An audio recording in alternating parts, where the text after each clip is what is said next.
एक बार Bill Gates ने किसी रेस्टोरेंट में खाना खाने के बाद खाना परोसने वाले वेटर को टिप के तौर पे $5 दिए। तो वो वेटर बिल गेट्स को बड़ी हैरानी से देखने लगा। तो इस बात पे बिल गेट्स ने वेटर से पूछा कि क्यों भाई, क्या हो गया, तुम मुझे इतनी हैरानी से क्यों देख रहे हो। तो उस वेटर ने बड़ी विनम्रता से कहा कि इसी टेबल पे जब आपकी डॉटर ने खाना खाया था तो उन्होंने मुझे $500 की टिप दी थी, और आप तो उनके फादर हैं, दुनिया के सबसे रिचेस्ट पर्सन हैं, और आपने मुझे सिर्फ $5 ही दिए।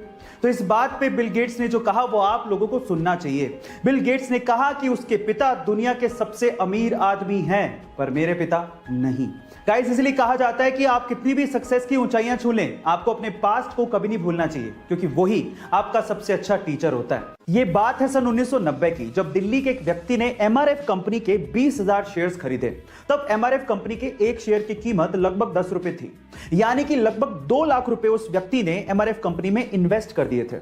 उसके बाद वो पैरालाइज्ड हो गए और लगभग 10 साल उन्हें रिकवर करने में लग गए।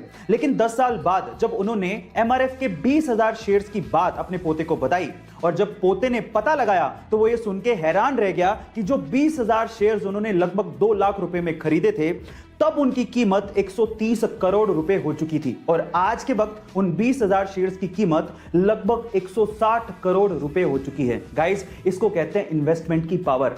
हम मिडिल क्लास लोग ज्यादातर अपनी सेविंग्स को या तो एफडी में या आरडी में रखते हैं, लेकिन अगर उसका 10 या 20% हिस्सा भी हम लोग इन्वेस्ट कर दें तो शायद हमारे वारे न्यारे हो जाएं। तो आज ही इन्वेस्टमेंट शुरू करिए, लिंक डिस्क्रिप्शन बॉक्स में गिवन है।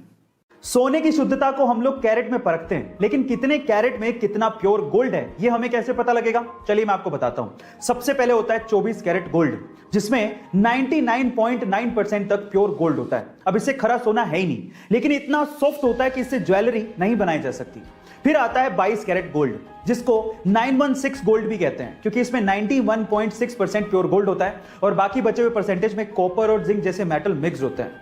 अभी थोड़ा हार्ड होता है तो इसे ज्वेलरी बनाना आसान होता है। फिर आता है 18 कैरेट गोल्ड, जिसमें मात्र 75% तक की प्योर गोल्ड होता है और बाकी बचे हुए 25% में निकल, कॉपर और जिंक जैसे मेटल मिक्स होते हैं। यानी कहने का मतलब यह है कि जैसे जैसे कैरेट घटता जाएगा, सोने की शुद्धता भी घटती जाएगी और साथ ही साथ सोने की चमक भी घटती जाती है। गाइस, आपको ये इंफॉर्मेशन कैसी लगी चैट सेक्शन में जरूर लिखेगा। ब्राजील में एक जेल है जहां के कैदियों को अगर अपनी सजा कम करनी है तो उनके लिए गजब का रूल बनाया गया है, या फिर यूं कहें कि गजब का सोशल तरीका अपनाया गया है। वो क्या है मैं आपको बताता हूं। देखिए, अगर कैदी को अपनी सजा कम करनी है तो उसे एक पैडल वाली एक्सरसाइज बाइक दी जाती है, जिसके पैडल मारने से वहां इलेक्ट्रिसिटी पैदा होती है और वही इलेक्ट्रिसिटी पास के गांव में सप्लाई की जाती है। अब जितना ज्यादा पैडल मारेंगे और जितनी ज्यादा इलेक्ट्रिसिटी पैदा होगी, उस कैदी की सजा उतनी ही कम कर दी जाएगी। आपको यह तरीका सुन के कैसा लगा चैट सेक्शन में जरूर लिखिएगा। अगर आप लोग कुत्तों को बहुत ज्यादा प्यार करते हैं तो आज की ये वीडियो आपको जरूर देखनी चाहिए। क्या आपको पता है कि बहुत सारी ऐसी चीजें जो आपको कभी भी कुत्तों को खाने को नहीं देनी चाहिए? कौन कौन सी हैं वो चीजें मैं आपको बताता हूं, जैसे कि अंगूर, किशमिश, वॉलनट, एवोकेडो, प्याज, लहसुन और उसमें सबसे ऊपर आती है चॉकलेट।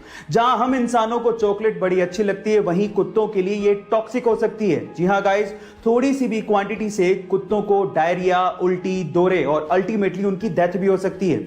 और ऐसा होता है चॉकलेट में मौजूद एक टॉक्सिक सब्सटेंस मिथाइल ज़ेंथाइन की वजह से, जिसकी वजह से कुत्तों के सीधे नर्वस सिस्टम और हार्ट पर अटैक हो जाता है और उनकी जान भी जा सकती है। इसलिए प्लीज उन्हें कभी चॉकलेट सर्व मत कीजिए। ये गाइस, एक केबीसी का सवाल पूछता हूं। 2020 में world games athlete of the year award ये किस खिलाड़ी को दिया गया, क्या आप जानते हैं? गाइस, ये विश्व स्तरीय अवार्ड इंडिया की विमेन हॉकी टीम की कैप्टन रानी रामपाल को दिया गया है। Oh my God. और मैं आपकी जानकारी के लिए आपको बता दूं कि दुनिया की वो पहली ऐसी हॉकी खिलाड़ी हैं जिन्हें ये विश्व स्तरीय अवार्ड दिया गया है। गाइस, इसके अलावा इंडियन गवर्नमेंट ने हाल ही में उन्हें पद्मश्री से भी सम्मानित किया है। वो हरियाणा से हैं और 15 साल की उम्र में उन्हें नेशनल हॉकी टीम के लिए चुन लिया गया था। है ना गाइस अमेजिंग फैक्ट? ऐसे अमेजिंग फैक्ट्स के लिए YouTube पे हमारे चैनल को सब्सक्राइब कर लीजिए और अगर आप Instagram पे देख रहे हैं तो मुझे फॉलो करना मत भूलिएगा। मिलते हैं अगली वीडियो में।